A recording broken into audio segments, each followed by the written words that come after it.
Assalamu alaikum. Aziz muhterem Şarkı Türkistanlık kırındaşlarım. Yapı kılınla.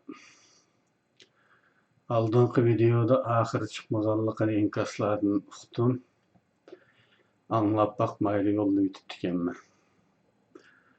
Ahirki bir minutni anlap baksam haqiqatanmi çala elinip qoptu. Sizler suyumli kırındaşlarım bilen hoşlaşıp bırak tügütüdüğallıkım eniq-ku. Bu çalılıkni bayqagan kırındaşlarga rahmet. Qarasam şu cümle bilen ahirleşip diken. Bular Şarkı Türkistan zeminiga uluşugasa bir qatim Xitoy bilen jang qilish baxtiga erishgan bo'ladi. Shu bizning mujohidlar. Shunisi, endi buning oxiri shu. Shunisi bundaq mumkinchilik yo'q. Bilisizlar buni. Ya'ni Şarkı Türkistan zeminiga uluşup elish, yetib berish mumkinchiligi yo'q. İşenmegenler hessi tecrübe kılıp baksın. Bundak bir kurallık top, kanda kılıp Şarkı Türkistan topraklarına yetip baralaydı. Kayıt baranmasa, Şarkı Türkistan için kandak paydalık iş kılalaydı.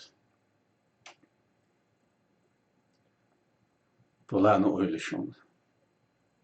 Fakat Xitaylarning xalqaro qaratgan teşvikatlarını pakit bilen teminleştim başka hiç kandak faydası yok.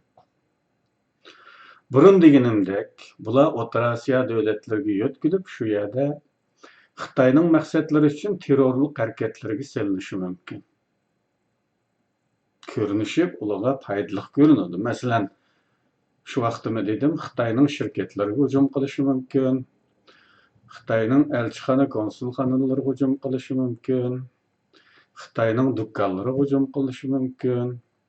Bu holat bu okumagan kırındaşlarga aşı suistimal şeklindeki İslamni muşu ras İslam dep kabul kıygan bu sadı kırındaşlarga bu toğru bir iştek buyuruldu. Eğer aşında işlarga buyurulsa. Xitayga zarb buyuryapmiz mana dep oylaydı. Ondan başka ahvalda ularning mevcutluğu Suriye'deki mevcut ahvalının özgürlüğüne bağlı oldu. Yani Suriye'deki hükümetsiz vaziyet davamlaşsa, ularning mevcut bulup duralaydı. Suriye'de teşlik gelse, ularning barayiri yok ahvalga düşürdü. Bundaq ahvalda ular adetlik fuqarolar qatorida birer devletke müracaat kılanmaydı. Çünkü kurallık güçler içinde bo'lgan bu salohiyat tinch fuqarolik salohiyatini buzib qo'ygan.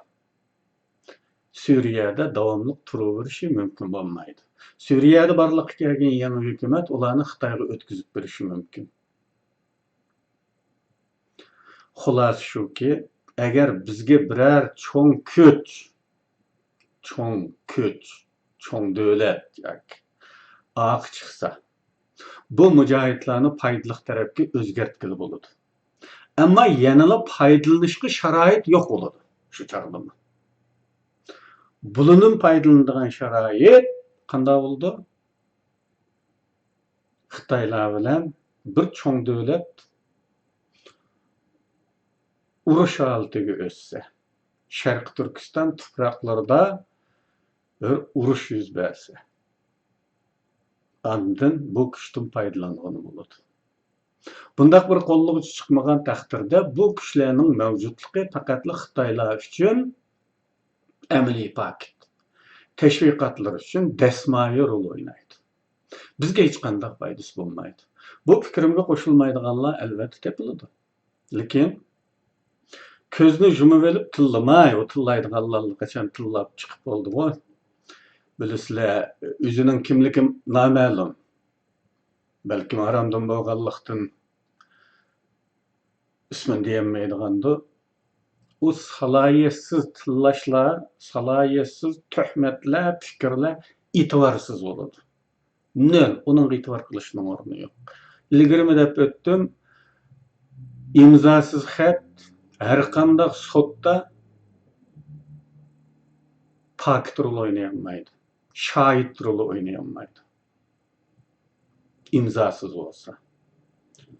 Şununla okşaş ismini, kimlikini bilindiğimigen yalgarsındaki her qanday fikir nöl.